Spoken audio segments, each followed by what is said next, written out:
So we're going to start today with section 1.1, which is real numbers. And the first thing that I'd like to start with, if you have your notebooks with you, you should definitely have those open. If you don't, just use another sheet of paper for the moment. You'll see this very interesting diagram with lots of boxes. This box diagram actually divides up our number system in a very visual way. So on the right-hand side, we'll do it first.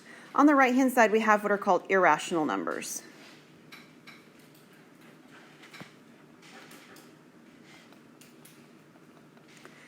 Irrational numbers are the ones that you didn't encounter probably, at least most of them, till high school.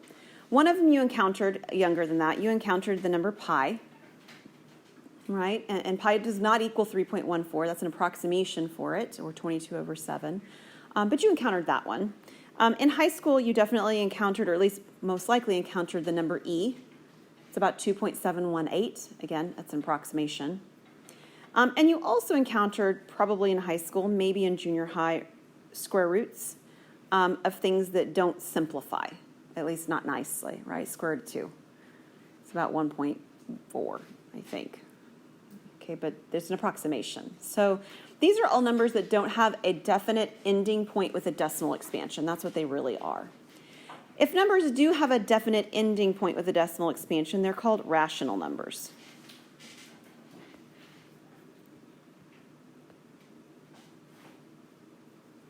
So we're actually going to write the rational numbers, and then we're going to start with that little bitty box on the inside. Oh, my word.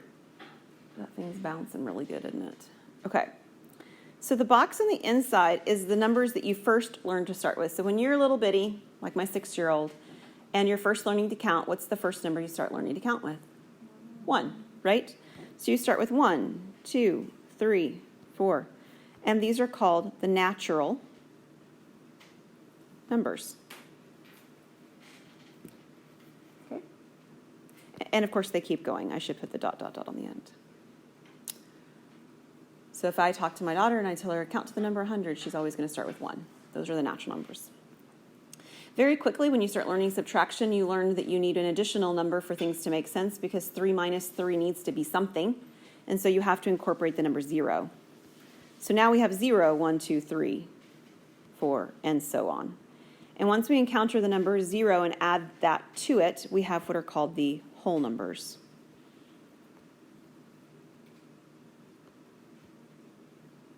There is one other name for natural numbers. They're also sometimes called the counting numbers. I'll just put counting. So you might hear them referred to that way at times too. So whole numbers, we expand our universe a little bit. We say, well, we need to have a 0. And then we expand things a little bit more when we get to about 5th or 6th grade. And we say, okay, well, what happens, if the item costs $15 and I only have $14 and I need to borrow money and all of a sudden now I've got a negative involved, right? So those are actually going to be called integers. So integers are actually the positive and negatives of the whole numbers. So we have sort of an expansing both directions. We can go with a ... to the left, and then we can continue on to the right as well. So the reason that they're inside of one another is because all of the natural numbers are rational. All of the whole numbers are rational. All my natural numbers are whole, and all my whole numbers are integers. So they're like nesting dolls, right? If you've ever seen those at Christmas time when they have the nesting Santas or the nesting snowmen or whatever, right? They're inside of each other, right? But they're all inside the big one. And then the last one, rationals, actually have to encompass a few more things. Can you tell me what you've seen or what you haven't seen yet on my screen? Fractions, right? So fractions like 4 ninths. We'll go with that one. I don't know why 4 ninths, but we're going to have 4 ninths. There's also decimals that you haven't seen, right? So like if I had 4.1, that's not any of the numbers I've written down before, but it's also a rational number. The reason that rational is used, like that word rational, is because it's actually a ratio of two numbers. So you can actually take any rational number and write it as a fraction. Now maybe the fraction's super not exciting, right? Like the fraction 0 is 0 over 1. That's not very exciting, but you can do it. So rational numbers mean that you can write them as a ratio. So everything in the rational number part of this diagram are things that can be written as ratios, and everything in the irrational part are things that can't. You can't write anything over here as a ratio of two whole numbers, or two integers even, okay? So that's our real number system. A few more things in this section that we're going to take a look at are graphing. So we're looking at number line graphing here. And so one of the things you want to remember about graphing is that it's like we read. So in English, we read from left to right. That's not true for every language, but it's true for English. And so we're also going to read numbers from left to right in terms of their size. So if we have the number, just put a 0 somewhere on your number line. It doesn't really much matter to me where. But then the number 2.3 here is going to be something to the right-hand side of that. So I'm going to mark out 1, 2, 3, and we'll just number them like so. So as smallest to largest, we actually have negatives over here as well. I could put -1 and -2, get all the numbers here. So sort of description-wise, where will 2.3 be located? Between 2 and 3, and it's not because it's 2.3, it's something that's bigger than 2 and smaller than 3. So yeah, and we're going to eyeball it, right? We're not trying to be too, crazy precise here, but we're going to say it's about right here. And so this is my number 2.3. Oh, that's too thick.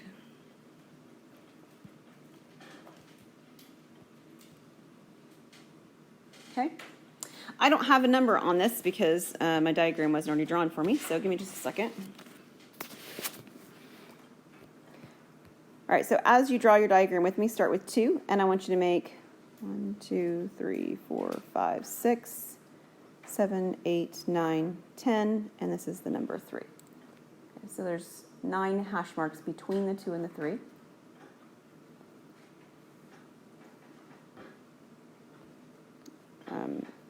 I apologize, this is 2.2 and 2.3.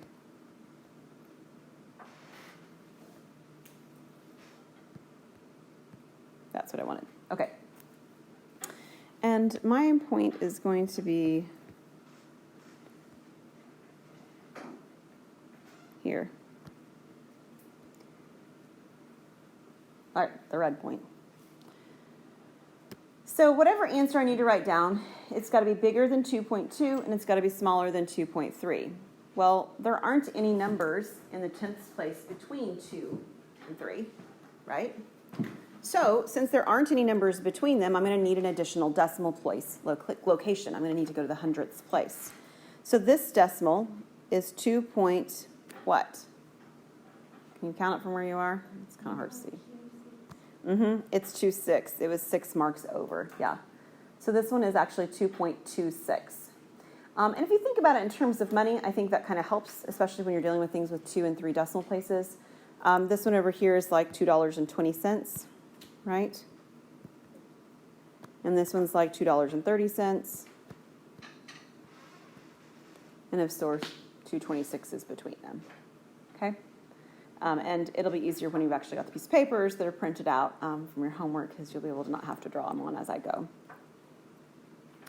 Also in this section, we're taking a look at inequalities. So there are actually 5 inequalities. The not equal to inequality is not used all that frequently, but it is an inequality, so I wanted to mention it. So this one right here at the bottom is not equal. Again, you don't see it used very often, but it is an inequality symbol. The 2 that are above it are less than and greater than.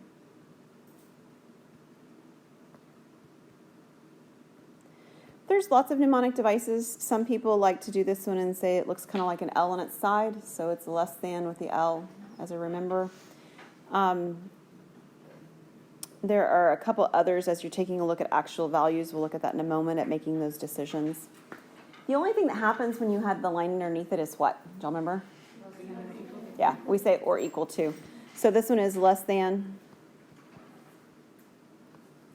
or equal to. It can't be both, right? It's one or the other. That's why the word or is used. And the other one is greater than.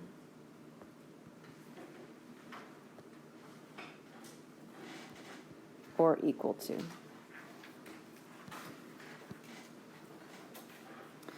So if you're taking a look at the example on the slide, we have 6.21 and we have 6.13, and we have 4 different symbols, and there's actually a couple of them that we could use in that spot that would make the statement true.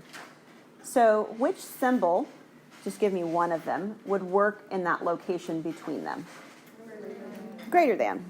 So I can use a greater than here. What else could I use? I could use not equal, but it wasn't one of my choices, right? I only had 4 choices to pick from.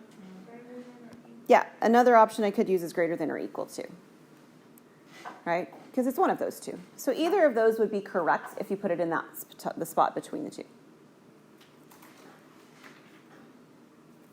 All right, I mentioned square roots just a moment ago, so let's talk a little bit about square roots. Square roots are one of 2 equal factors of a number.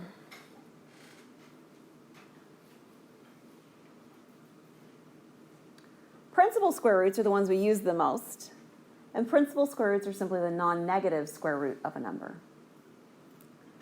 So when you look at 64, and I ask you what's the square root of 64, you guys know it. What is it? It's 8. But the reality is that if I were simply looking at the square roots, there are 2 square roots of 64. They are 8 and negative 8. Because negative 8 times negative 8 also equals 64.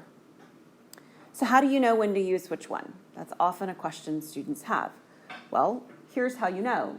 When the value has a square root already on the problem, it's already there, it means principal square root. It means the positive one. Okay?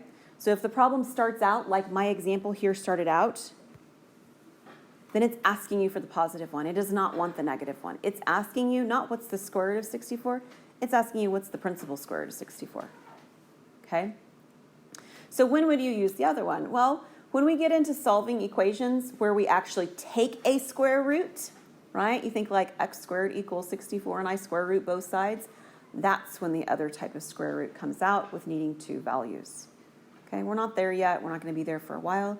So for right now, anytime you see square roots in the problem to begin with, it means the positive part.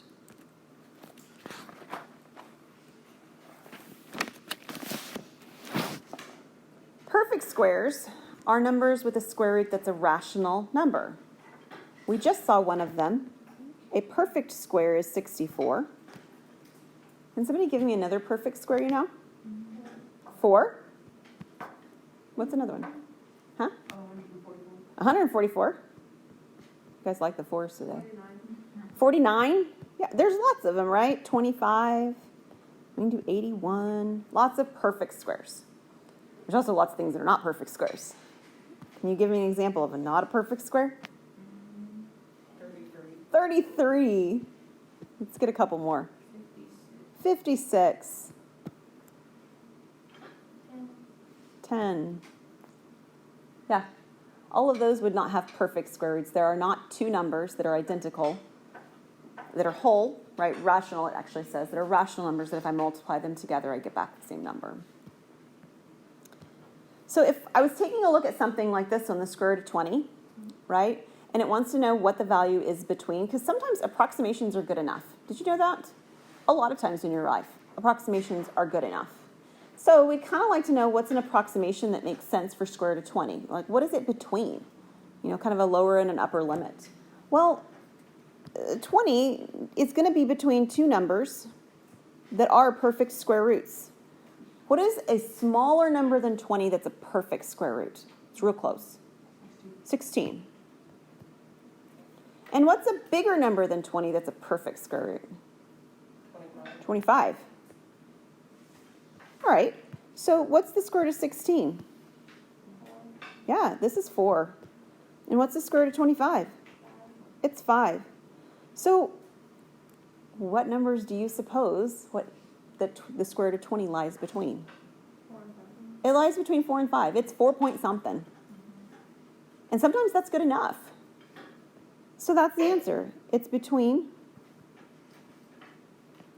so the square root of 20, I'll finish this out here, is between 4 and 5.